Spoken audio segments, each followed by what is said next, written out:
Nyarlathotep, the crawling chaos, I am the last, I will tell the audient void. I do not recall distinctly when it began, but it was months ago. The general tension was horrible.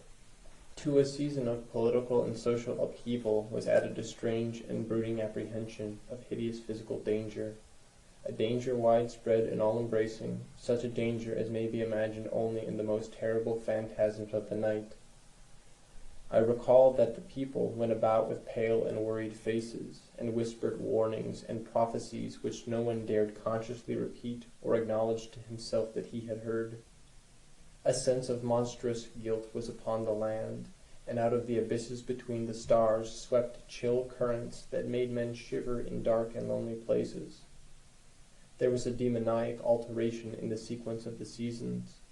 The autumn heat lingered fearsomely, and everyone felt that the world, and perhaps the universe, had passed from the control of known gods or forces to that of gods or forces which were unknown. And it was then that Nyarlathotep came out of Egypt. Who he was, none could tell, but he was of the old native blood, and looked like a pharaoh.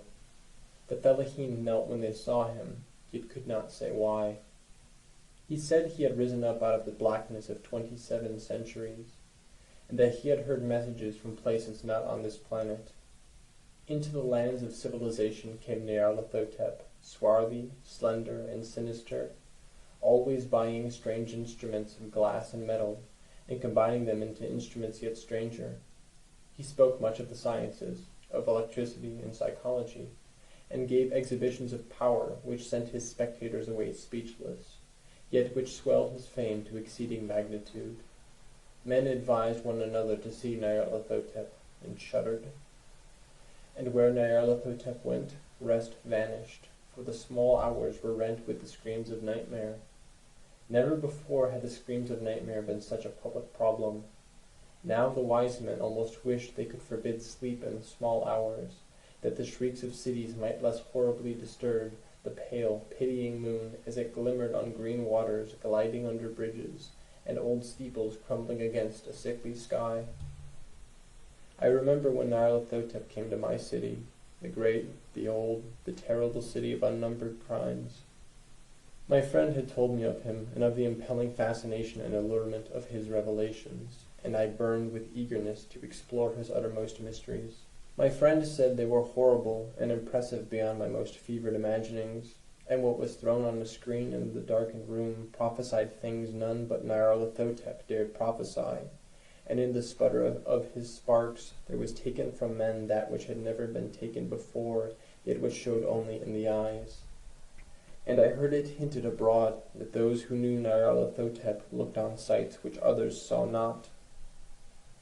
It was in the hot autumn that I went through the night with the restless crowds to see Nyarlathotep, through the stifling night and up the endless stairs into the choking room.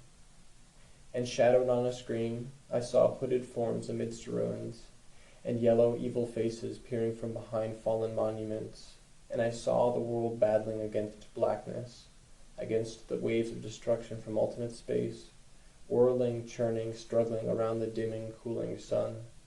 Then the sparks played amazingly around the heads of the spectators, and hair stood up on end, while shadows more grotesque than I can tell came out and squatted on the heads. And when I, who was colder and more scientific than the rest, mumbled a trembling protest about imposture and static electricity, Nyarlathotep drove us all out, down the dizzy stairs into the damp, hot, deserted midnight streets. I screamed aloud that I was not afraid, that I could never be afraid, and others screamed with me for solace. We swore to one another that the city was exactly the same, and still alive. And when the electric lights began to fade, we cursed the company over and over again, and laughed at the queer faces we made. I believe we felt something coming down from the greenish moon, for when we began to depend on its light, we drifted into curious involuntary marching formations, and seemed to know our destinations, though we dared not think of them. Once we looked at the pavement and found the blocks loose and displaced by grass, with scarce a line of rusted metal to show where the tramways had run. And again we saw a tram-car, lone, windowless, dilapidated, and almost on its side.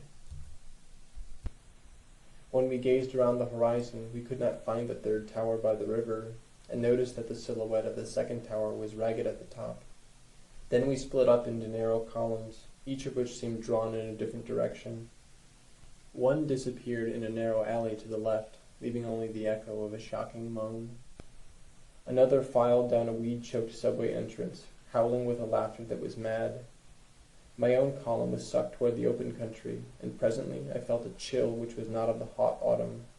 For as we stalked out on the dark moor, we beheld around us the hellish moon-glitter of evil snows, trackless, inexplicable snows, swept asunder in one direction only, where lay a gulf all the blacker for its glittering walls. The column seemed very thin indeed as it plodded dreamily into the gulf. I lingered behind, for the black rift in the green-litten snow was frightful, and I thought I had heard the reverberations of a disquieting wail as my companions vanished, but my power to linger was slight.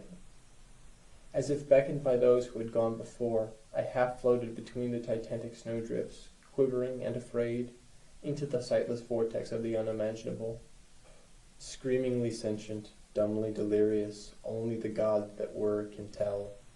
A sickened, sensitive shadow writhing in hands that are not hands, and whirled blindly past ghastly midnights of rotting creation, corpses of dead worlds with swords that were cities, charnel winds that brush the pallid stars and make them flicker low.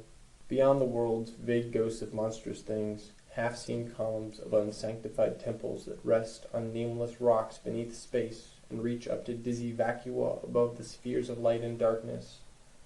And through this revolting graveyard of the universe, the muffled, maddening beating of drums and thin, monotonous whine of blasphemous flutes from inconceivable, unlighted chambers beyond time, the detestable pounding and piping whereunto dance slowly, awkwardly, and absurdly the gigantic, tenebrous, ultimate gods, the blind, voiceless, mindless gargoyles whose soul is Nyarlathotep,